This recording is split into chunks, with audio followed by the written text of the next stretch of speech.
Allah ingin merubah itu, bahwa anak angkat dengan anak kandung beda. Jadi kalau anak angkat punya istri, boleh bapaknya menikahi bekas istrinya. Maka atas perintah Allah itu Nabi memberanikan diri menikahi Zainab dengan resiko banyak omongan dari masyarakat. Tapi kata Allah, kenapa kamu takut kepadaku yang kepada masyarakat? Kenapa tidak takut kepadaku? Maka akhirnya Nabi melamar Zainab bintu Jahsy. Itu pun Bapak Ibu, Zainab belum langsung menerima, nunggu betul-betul ada nggak perintah dari Allah. Assalamualaikum warahmatullahi wabarakatuh.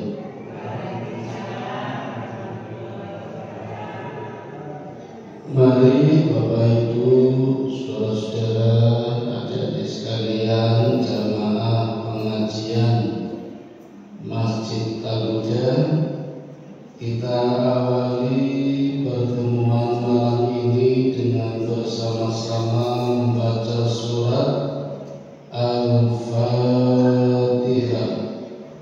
A'udzu billahi minasy syaithanir rajim. Bismillahirrahmanirrahim. Alhamdulillahi rabbil alamin. Ar-Rahmanir-Rahim. Maliki yaumiddin. Iyyaka na'budu wa iyyaka nasta'in. Ihdinas siratal mustaqim. Siratal ladzina an'amta 'alaihim ghairil maghdubi 'alaihim waladdallin.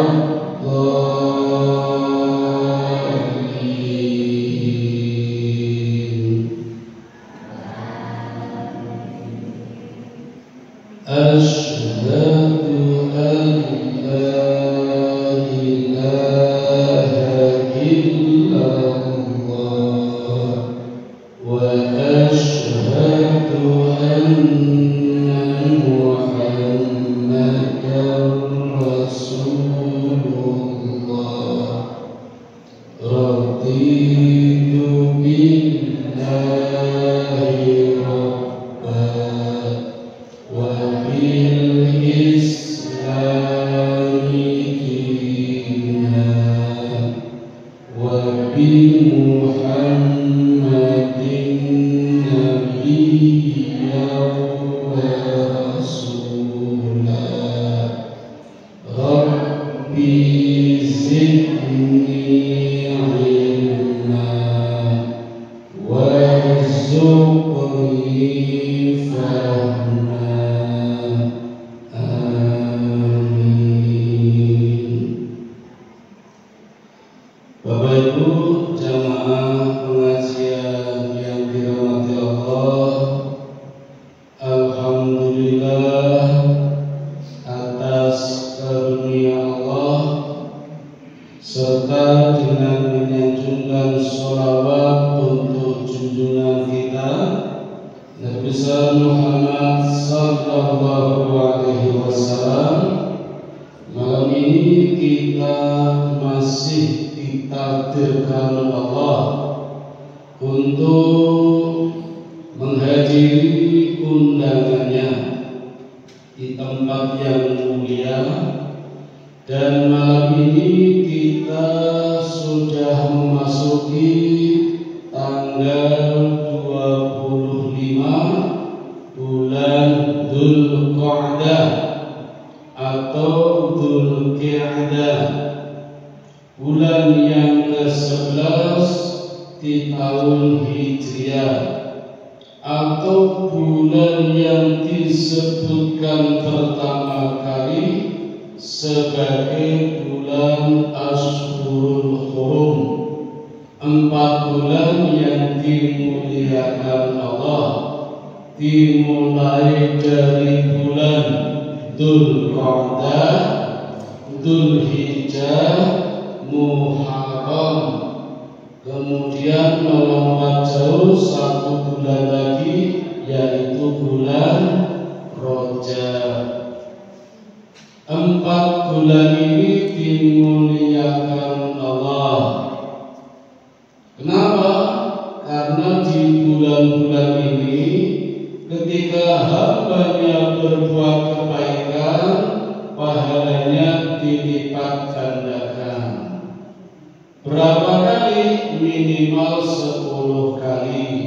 Man jaa bil hasanati falahu asyru amsalha.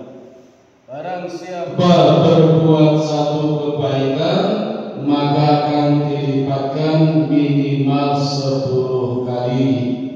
Minimal bisa 100 kali, bisa 700 kali, seperti tanaman padi yang berisi 7 tangkai, yang tiap tangkainya berisi 100 butir.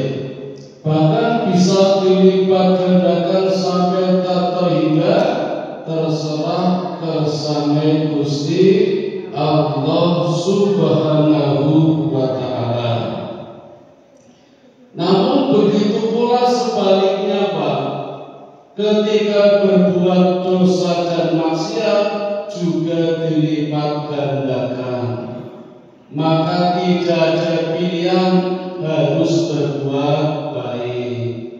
Inilah konsekuensi ketika kita berada di bulan yang dimuliakan Allah atau Ashhurul Hurum.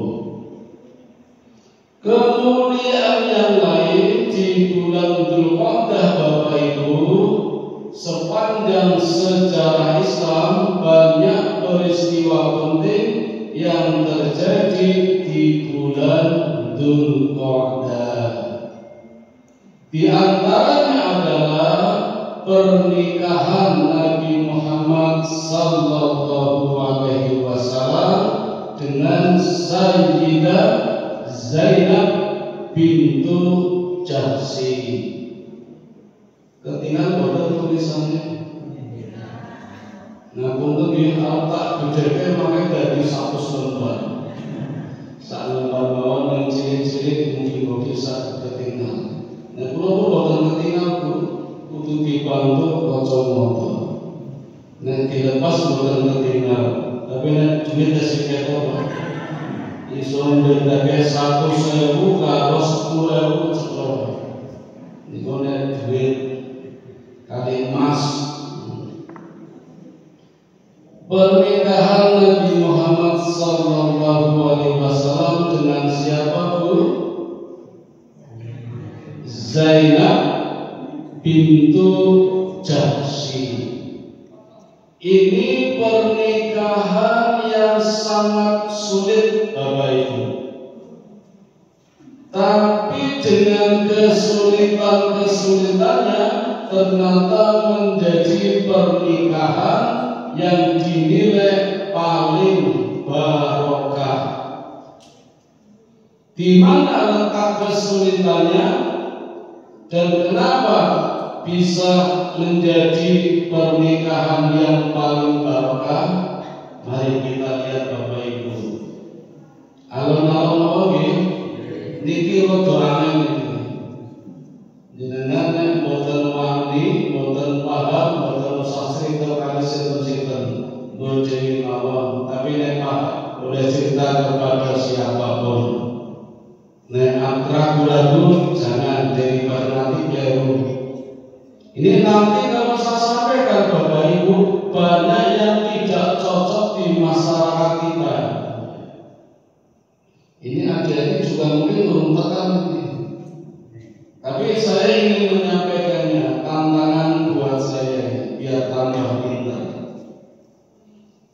Kenapa disebut pernikahan yang paling sulit? Kita lihat satu persatu nih. Perkawinan Rasulullah dengan Zainab bintu Jahsy, Bapak Ibu, itu perkawinan tanpa mahar, tanpa wali, tanpa saksi. Wali betul Bapak Ibu, geger makan kamu. Gak usah mahar, mesti rame. Cepil bakun musuh kawin rono mahare. Padahal mahar itu bukan satu-satunya. Jadi kalau nggak punya mahar Bu, jangan sampai pernikahan tidak jadi kalau tidak ada mahar. Walaupun Rasulullah Pak, dari 11 istri yang dinikahi formal, yang dua menurut pendapat ulama tidak formal, itu rata-rata mas kawinnya 400 dirham. Satu dirhamnya itu 2,975 gram perak. Pun tak bulake 3 gram. Saniki perak sagane pinten Bu?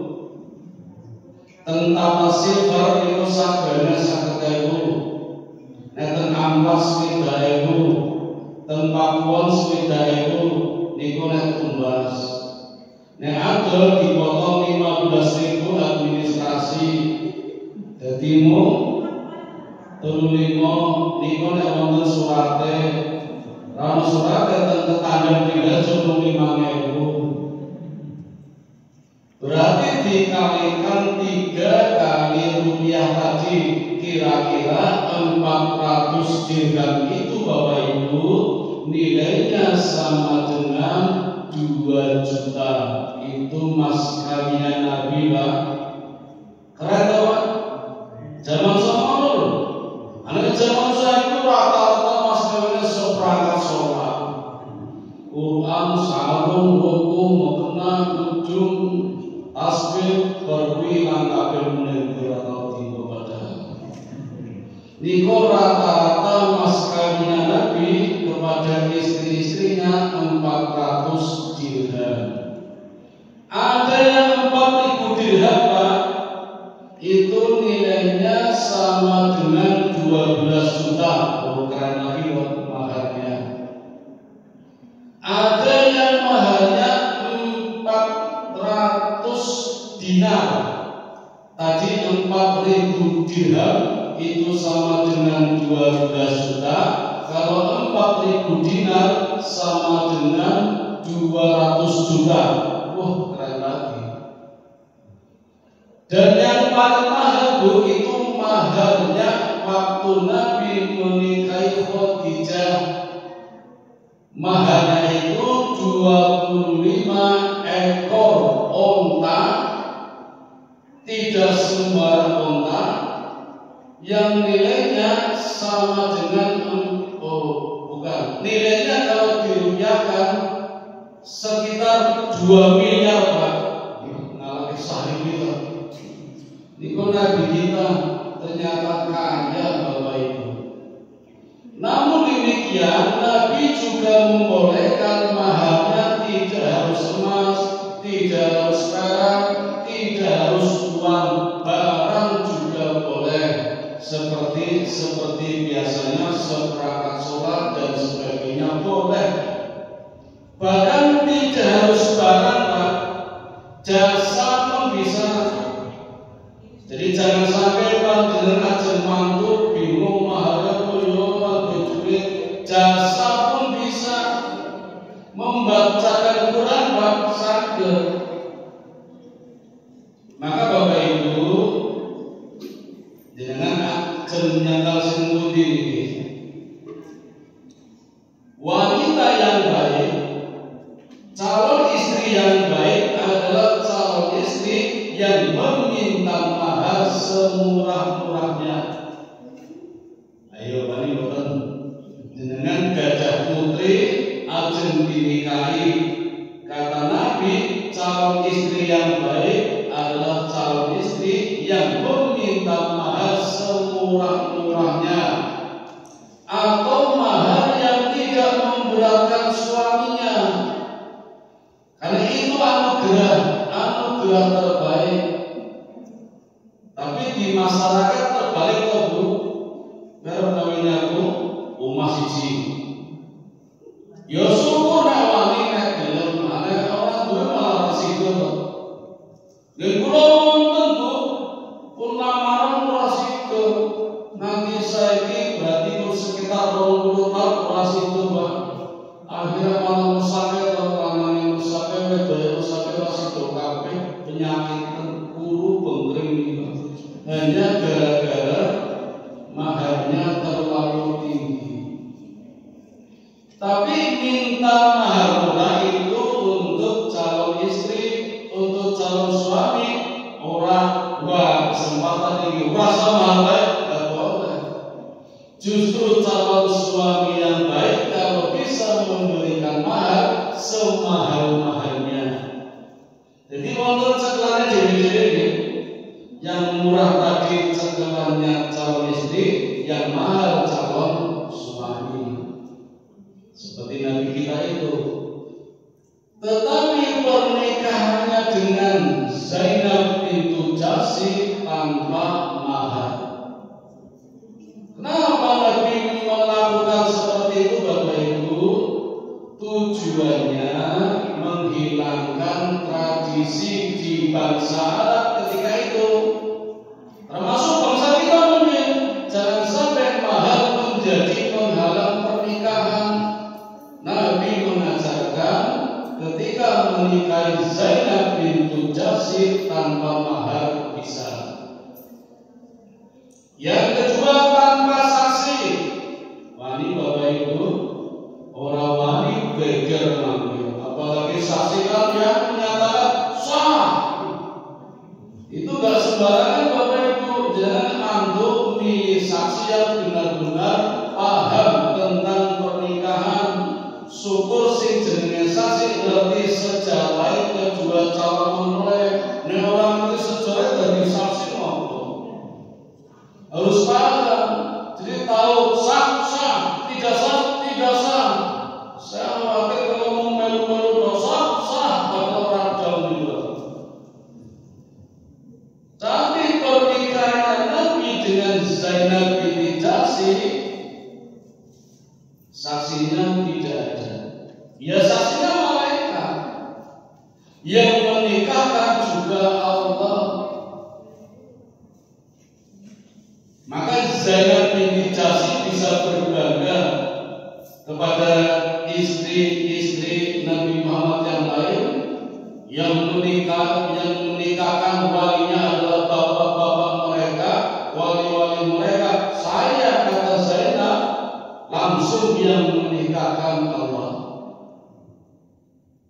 Inilah pernikahan Nabi dengan Zainab tanpa mahar, tanpa saksi, tanpa wali. Zaman saniki geger Bapak Ibu. Tapi Nabi bisa melakukannya walaupun sulit.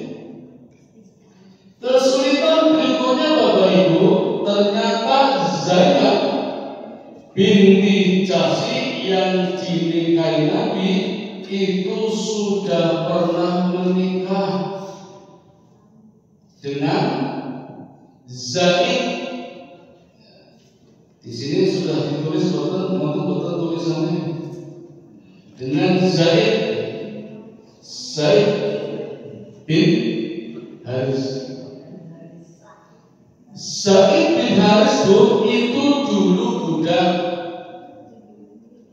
Ketika Nabi menikah dengan Khadijah, hadiah dari Khadijah berupa budak bernama Zaid bin Haris dibebaskan, dimerdekakan oleh Nabi, diangkat menjadi anak angkat. Tadinya budak diangkat menjadi anak angkat. Paham ya? Alon-alon ini. Dan Zaid, Bapak Ibu, adalah satu-satunya sahabat Nabi yang paling muda, Pak.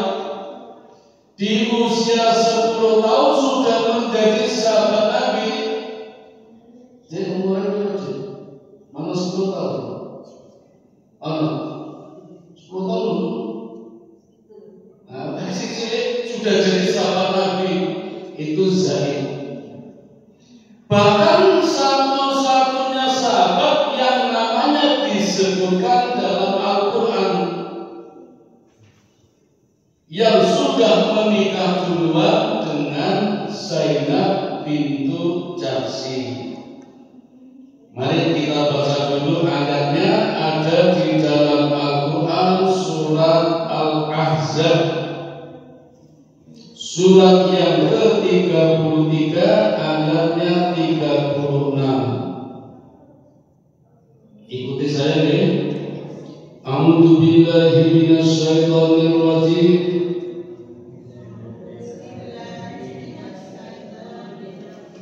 Bismillahirrahmanirrahim.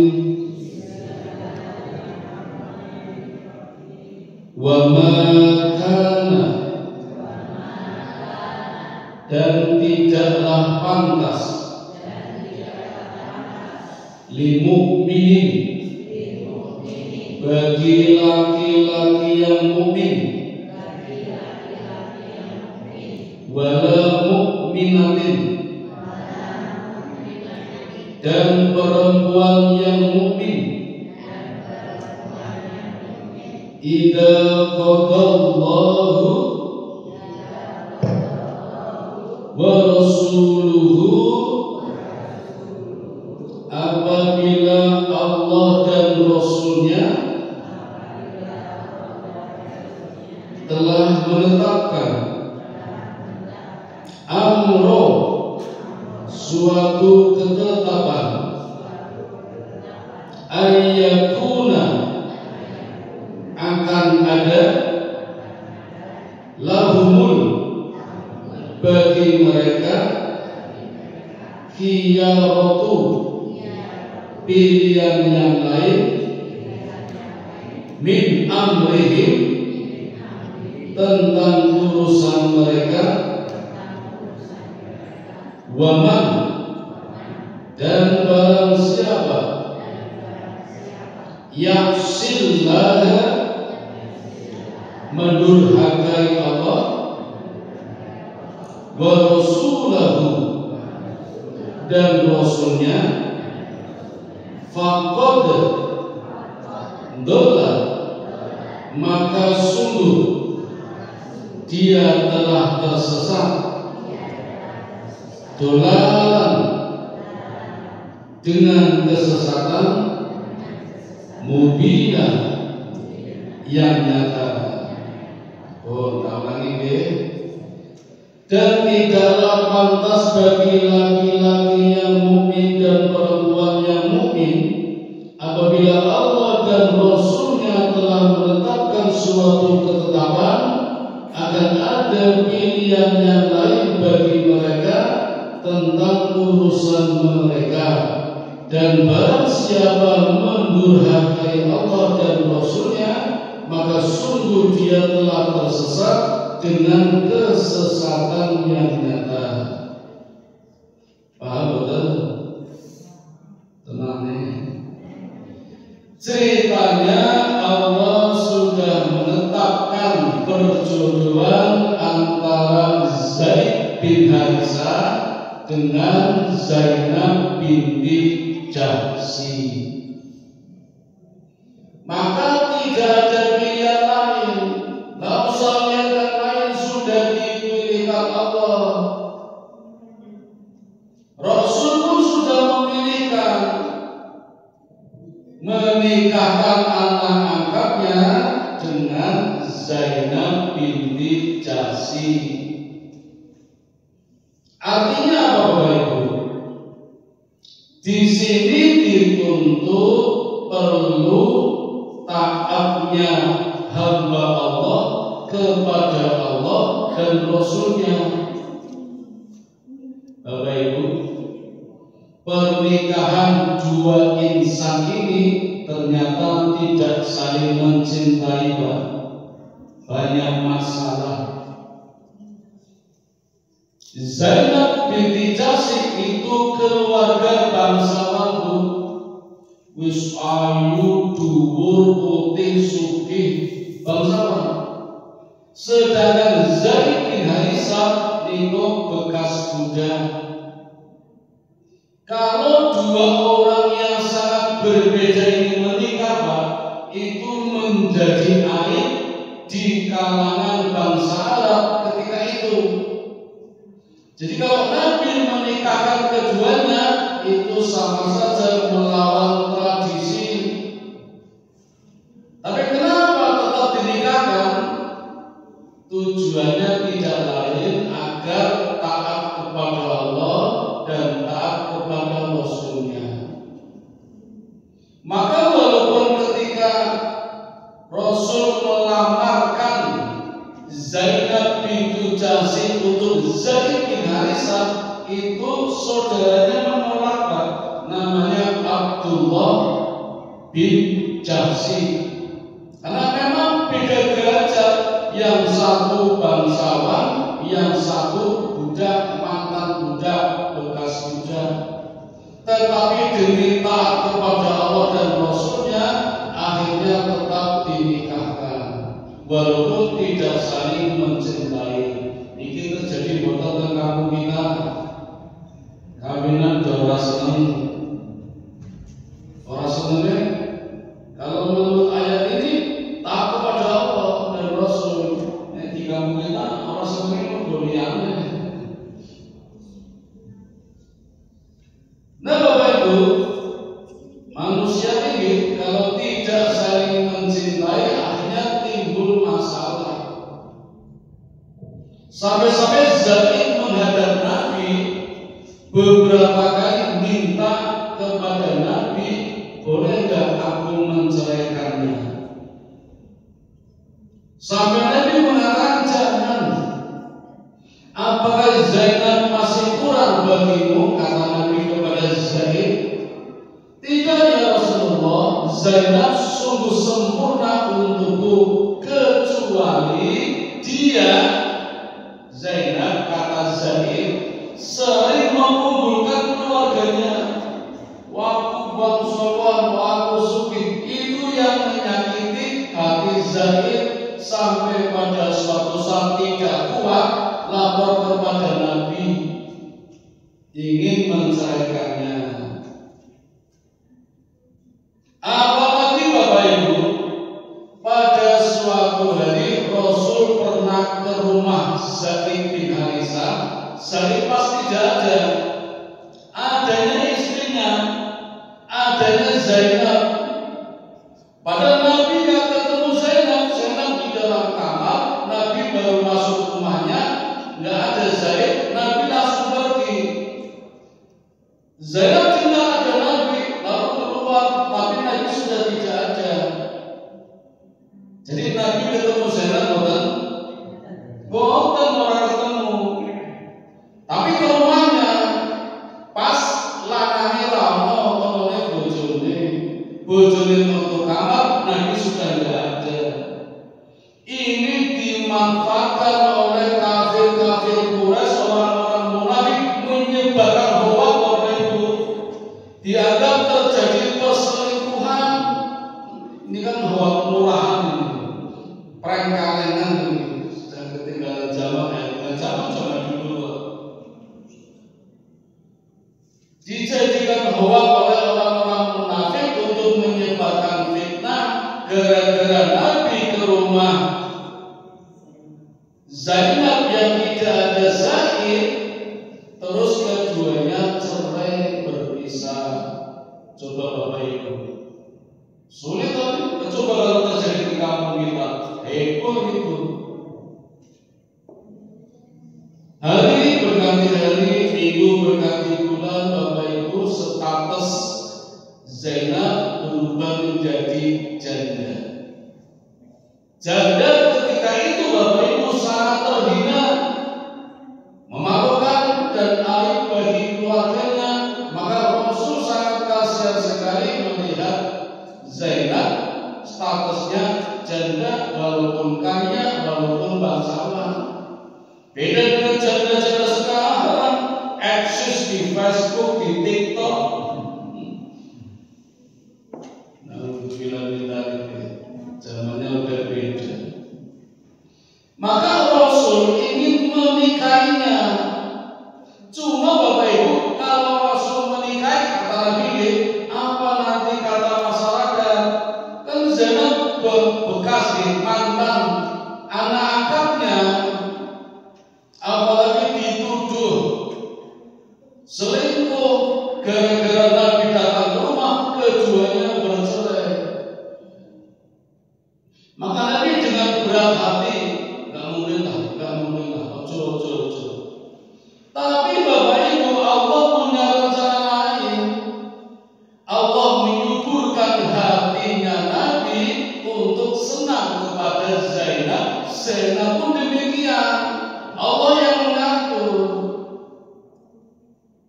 Maka lambat laun Nabi mulai senang dengan Zainab. Zainab pun jatuh cinta dengan Nabi, tapi belum berani menikah. Wis do senengan, belum berani menikah. Nanti kalau omongan masyarakat gimana itu? Dan Nabi juga hati-hati Bapak Ibu. Tapi Allah punya rencana lain, dan Allah memerintahkan kepada Nabi untuk menikahi Zainab binti Jahsy, walaupun bekas istrinya, anak angkatnya. Tujuannya apa Bapak Ibu?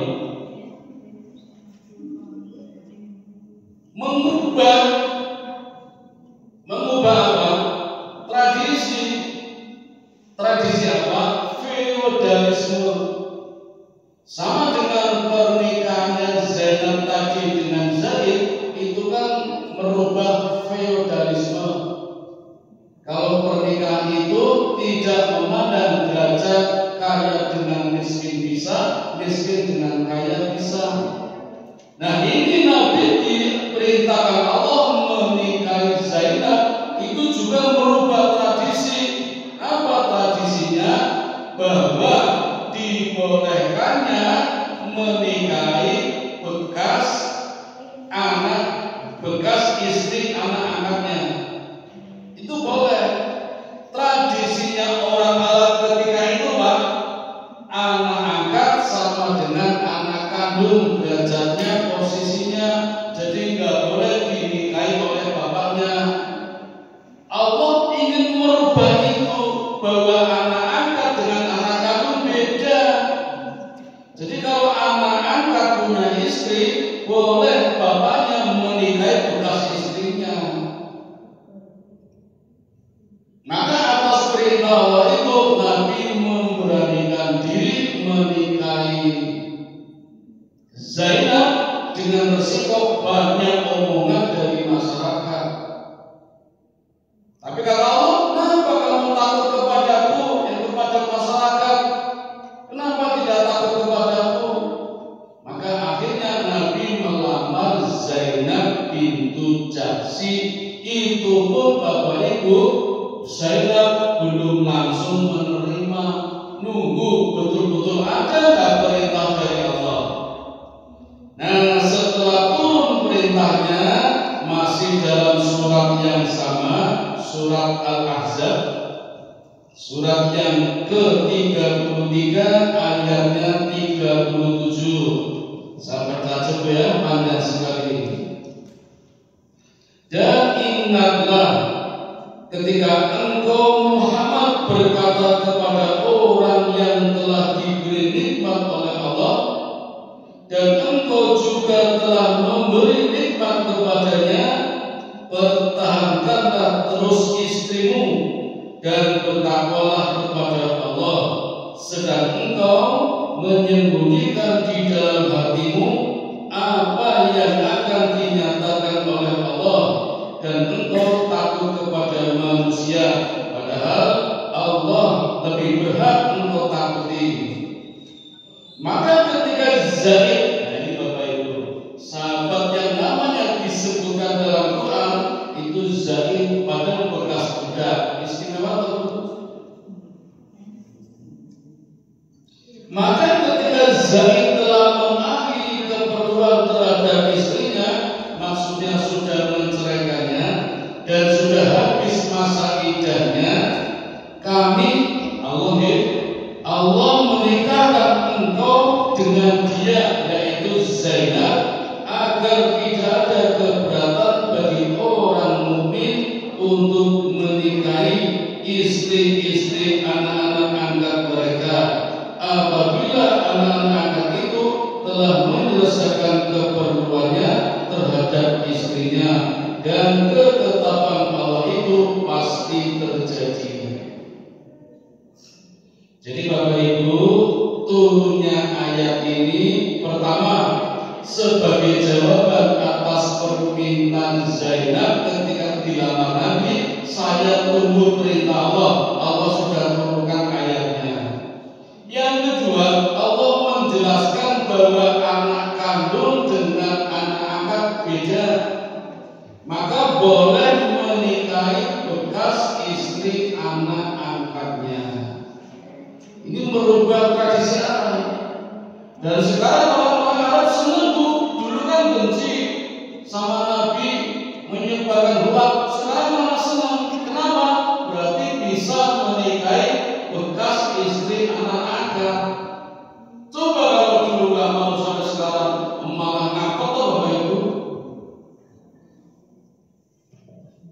Saya belum paham ini Bapak Ibu, jujur aja nih, saya belum paham ini. Saya punya teman Bapak Ibu di Sleman, bapaknya menikahi istri anaknya. Setahu saya anak kandung, saya nggak tahu persis karena saya nggak pernah ketemu, lama nggak ketemu, jadi saya nggak tahu ini anak kandung atau bukan. Cuma kebetulan anaknya meninggal. Dan istrinya anaknya dikawini bapaknya, malah senang Ibu, senang, fresh, seger, bebas, waras, ceria. Pas dikawini anaknya malah susah. Mergo anaknya mengendus mabok-mabokan, kebut-kebutan, tabrakan di jalan model mati. Bojone malah senang, terus senang dikawini karo bapaknya.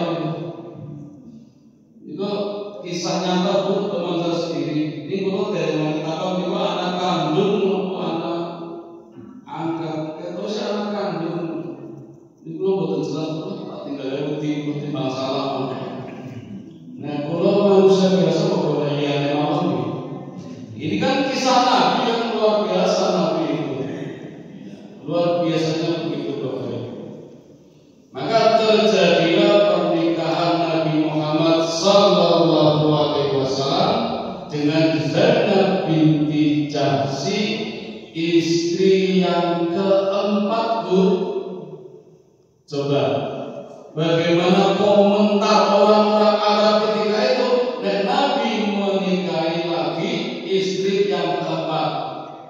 Coba nonton ngaji mulia wonten kira wonten. Jangan kawin malih sing papat boiger. Nabi sudah 3 kali menikah masalahnya. Yang pertama menikahi Khadijah itu di zaman jahiliyah.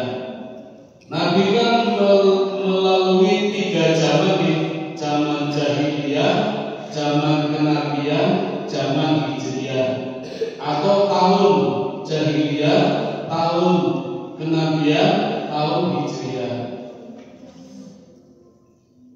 Nabi lahir sampai usia 40 tahun itu zaman jahiliyah atau tahun jahiliyah.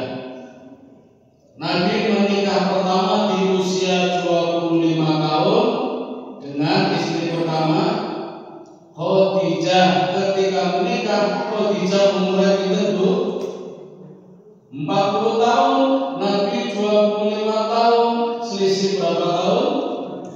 15 tahun. Tua pundi? Khadijah. Jadi itu janda kaya raya, cantik, setia. Tapi tua Khadijah lebih muda. Khadijah meninggal, Nabi menikahi Saudah, istri kedua. Usianya lebih tua daripada Nabi. Tua lagi, janda lagi, tapi master chef, ahli memasak. Zaman sekarang master chef. Yang ketiga, Nabi menikahi Aisyah, masih gadis. Dalam riwayat dinikahi ketika Aisyah berusia 7 tahun, riwayat lain 9 tahun, tapi belum berkumpul. Setelah Nabi hijrah di Madinah, baru berkumpul dengan Aisyah. Sekitar usia, ada yang bilang 13 tahun, ada yang 15 tahun. Itu istri yang ketiga. Jadi Saudah di zaman kenabian, Aisyah dinikahi di zaman Hijriyah, kalau Khadijah di zaman Jahiliyah. Istrinya sudah 3, Nabi sudah menikah 3 kali dengan Zainab bintu Jahsy, akan yang keempat kalinya. Maka orang-orang Arab ketika itu geger, istrinya banyak masih kurang. Saya punya teman ustazah, ya ceramah seperti saya, upload ke YouTube. Wah, jadi cerita tentang pernikahan Nabi dengan Zainab bintu Jahsy yang tanpa mahar, tanpa saksi, tanpa wali. Itu yang komen bang, ngeri banget. Kayaknya yang komen itu orang yang nggak suka dengan Islam, yang non Muslim barang. Jadi omongannya kasar-kasar itu, menjelekkan Nabi, menghujat Nabi. Sampai saya ikut komen, tapi saya membela yang sama ya, ustazah. Karena dihujat itu masih kurang loh Nabi, yang jaga disikat, yang belum disikat, boleh banget itu. Dikiranya nikah itu hanya masalah seks, boten. Ini perintah Allah untuk ibadah, perkembangan Islam, berjuang. Mereka nggak tahu nikah itu masalah seksologi.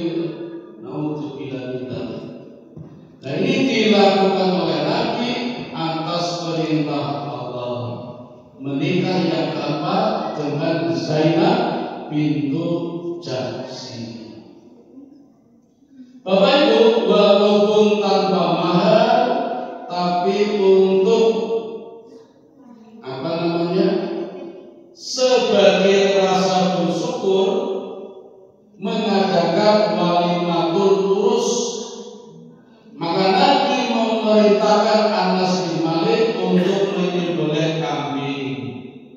Semua tetangga-tetangganya diundang untuk makan bersama. Senang betul? Sangat betul. Walaupun tadinya nggak setuju menyebarkan doa tunda makan belum mesti. Mereka yang diundang oleh Nabi, karena Nabi rumahnya kecil, masuk ke rumah Nabi itu giliran 10 dulu makan, keluar kali lagi 10, keluar kali lagi. Jadi orang baru langsung duduk. Tempat kita kan seringnya duduk atau dibagi 2 shift undangannya. Nah, nanti saya punya teman dan usah sebut namanya. Itu mengundang tamu 1000. Souvenirnya yang disediakan mungkin 700. Kurang betul? Kurang pinter? Kurang 700. Souvenir itu tumbler, tempat minum tuh, tempat minum lagi musim loh. Mungkin 700. Jadi 300 kurang koman luar itu juga. Ditambah lagi, aku dan tamu resi bis-bisan dokter kok, ngone rasa jeng, nyewa gedung separuh gedungnya, nanti 300 Indonesia dan poso dewi-dewi rebutan kok kasih ora salah sih langsung dibuka panganan gitu. Wah, carane itu. Kanca kula ya enten iki kok Des. Kudu kan wis iki undang sewu software itu ngatus itu. Nah, pas kula tak akani carane niku undangan dibagi dua nggih. Shift 1 ada, shift 2 ada, tapi di undangannya ditulis 1, orang ditulis dua-duanya. Soalnya ditulis dua-duanya, shift 1 2 mesti dominant shift pertama. Ngapa? Setelah orang kemana? Jadi nanti berjubel di shift pertama. Makanya undangan tak bagi 2, tapi tulisan shiftnya 1 jamnya beda. Makanya slow, santai slow. Aman niku Bapak Ibu. Niku pas kula tak nyobi ngaten niku. Nah, boten nggih, yang paling aman ya ini aja ngatung-ngatungan lho, kadang model ngatung-ngatungan lho. Nek teng pendopo, teng gedung biasanya ono tamu tadi undang merumangan orang logoke, ono sing apa kalau tulisannya terima kasih kalau jadinya syukuran dengan berbagai resiko tidak ada masalah sebenarnya.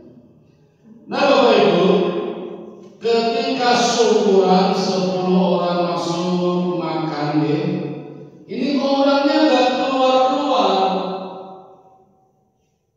Jadi Nabi risih, terus Nabi berdiri.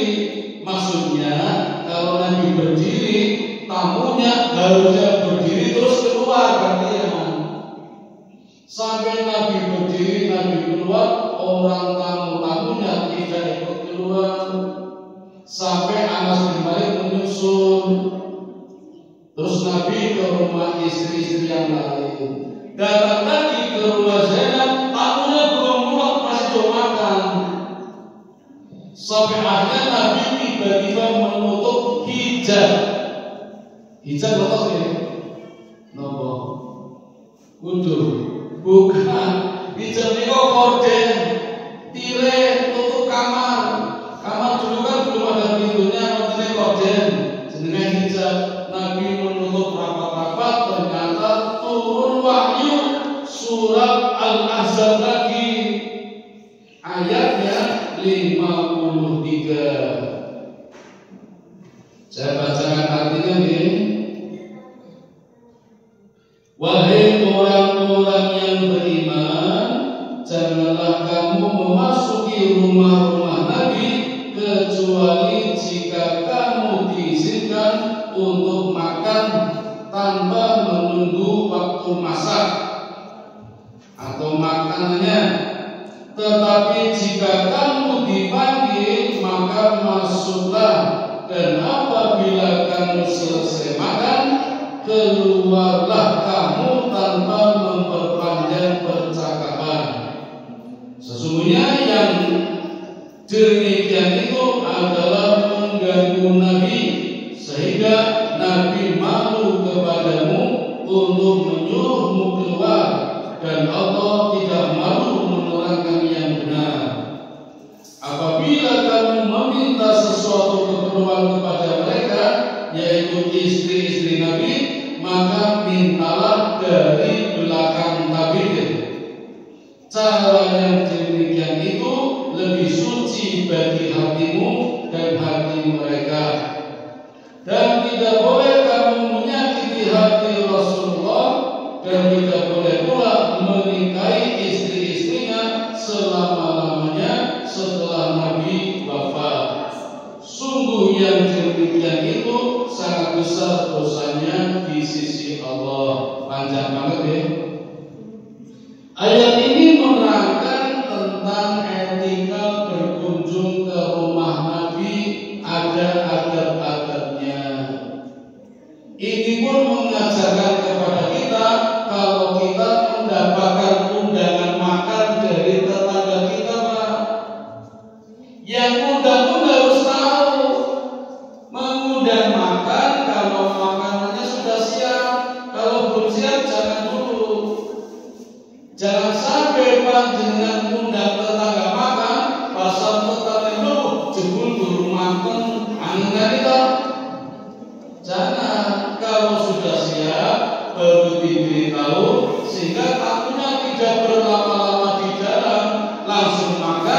dan setelah selesai langsung keluar, tidak memperpanjang percakapannya, ngobrol-ngobrolnya, sudah keluar saja karena mengganggu yang punya rumah.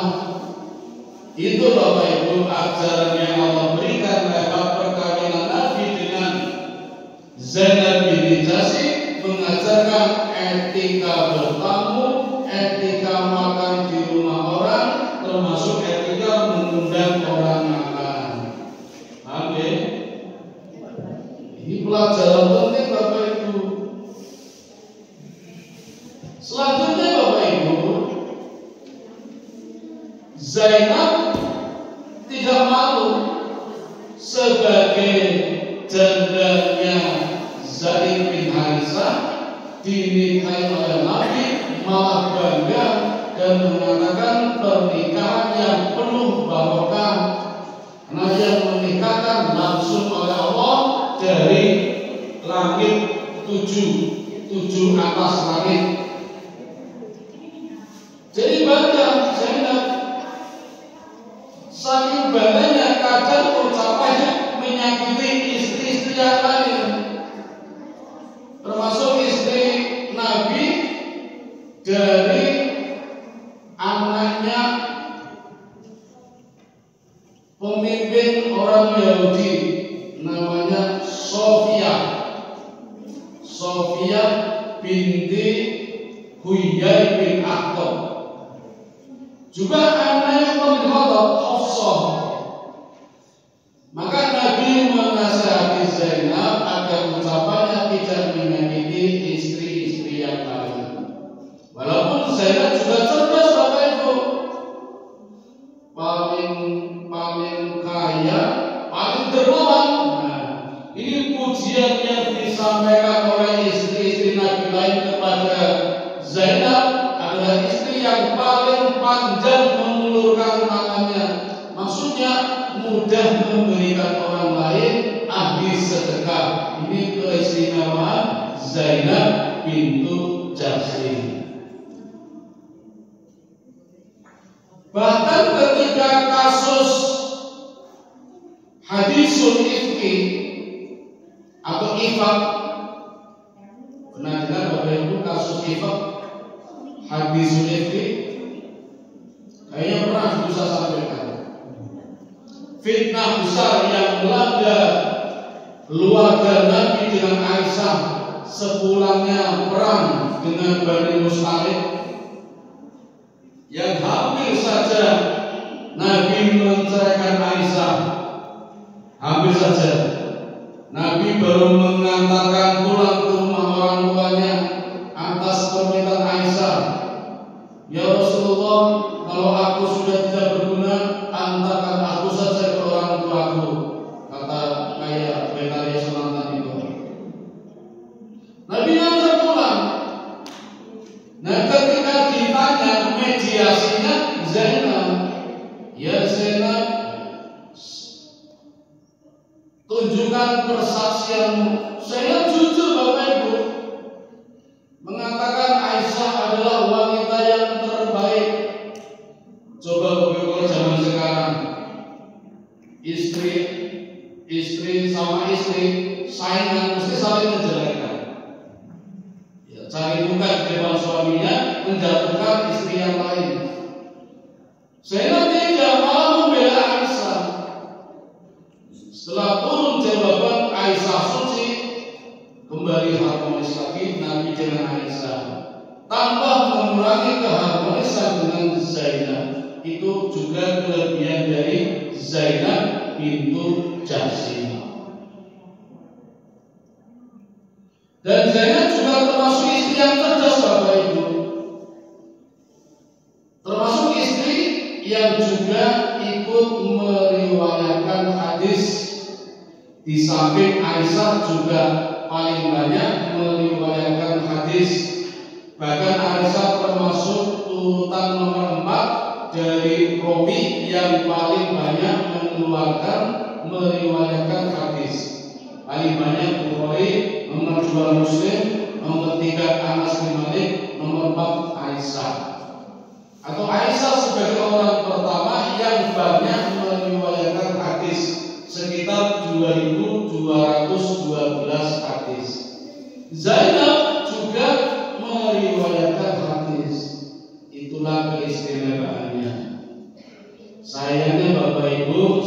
Zainab menjadi istri yang meninggal pertama kali setelah Nabi Muhammad sallallahu alaihi wasallam di usia 53 tahun. Dulu waktu menikah dengan Nabi usianya 35 tahun, Nabi sudah berusia 58 tahun. Kaca pinten Bu? Zainab waktu menikah usianya 35, Nabi 58. Kaca pinten? 23 ya? Tua budi? Tua Nabi Muhammad. Berarti Nabi pernah menikah dengan orang yang lebih muda, pernah juga menikah dengan orang yang lebih tua. Artinya apa Bu? Artinya Nabi menjadi pribadi yang lengkap, yang sempurna, pengalamannya banyak, merasakannya semua. Coba suami sekarang, kan nggak ada, paling menikah dengan yang paling muda, sehingga nggak punya pengalaman dengan yang lebih tua. Atau ada suami menikah dengan yang tua, berarti nggak punya pengalaman dengan yang muda. Harusnya tahu diri, maka malah menjelekan Nabi, sok poligami dan sebagainya. Ampun sekali pun gaya. Nabi lengkap pengalamannya banyak. Itu maknanya Bapak Ibu. Ini baru pernikahannya dengan Zainab bintu Jahsy, istri yang keempat, dilakukan pada bulan Dzulqa'dah tahun, ada yang bilang 3 Hijriah, ada yang berpendapat 4 Hijriah, ada pula yang meriwayatkan 5 Hijriah. Tapi yang pasti pernikahannya dilakukan di bulan Dzulqa'dah, bulan yang penuh berkah. Oke, mau pengajian maju tuh, baru kurang sepakat. Ini kurang 3 menit, wonten ikan badhe takdir boten. Jadi mau tak lanjutkan tapi waktunya kurang. Kapan mau nggih? Nabi menikah lagi juga, tapi di tahun 7 Hijriah, bulannya Dzulqa'dah. Dengan sinten Bapak Ibu ayo? Dengan Maimunah bintu Al-Haris Hilaliyah, itu menikahi Maimunah sebagai istri yang terakhir. Kapan mau nih? Dan Zainab itu gak cuma satu, Nabi juga punya istri lain, namanya Zainab juga, Zainab binti Khuzaimah. Ada Zainab binti Jahsy, ada Zainab binti Khuzaimah yang dikenal dengan Ummul Masakin, ibunya orang-orang miskin. Kapan-kapan mau nih? Demikian Bapak Ibu yang dapat kami sampaikan, satu peristiwa penting yang terjadi di bulan Dzulqa'dah, bulan yang penuh barokah, yaitu menikah dengan Zainab bintu Jahsy, yang banyak memberikan pelajaran kepada kita. Setidaknya Allah ikut andil menurunkan 3 ayat penting ini yang ada di dalam surat Al-Ahzab, surat yang ke-33 ayat 36, 37 dan 53. Demikian yang dapat saya sampaikan. Mudah-mudahan ada manfaatnya. Mohon maaf kalau ada kekeliruannya. Nanti setelah ini kalau ada yang bertanya, monggo, tidak ada, alhamdulillah. Mari kita tutup dengan membaca doa kifaratul majlis. Subhanakallahumma wa bihamdika, asyhadu an la ilaha illa anta, astaghfiruka wa atubu ilaik. Assalamualaikum warahmatullahi wabarakatuh.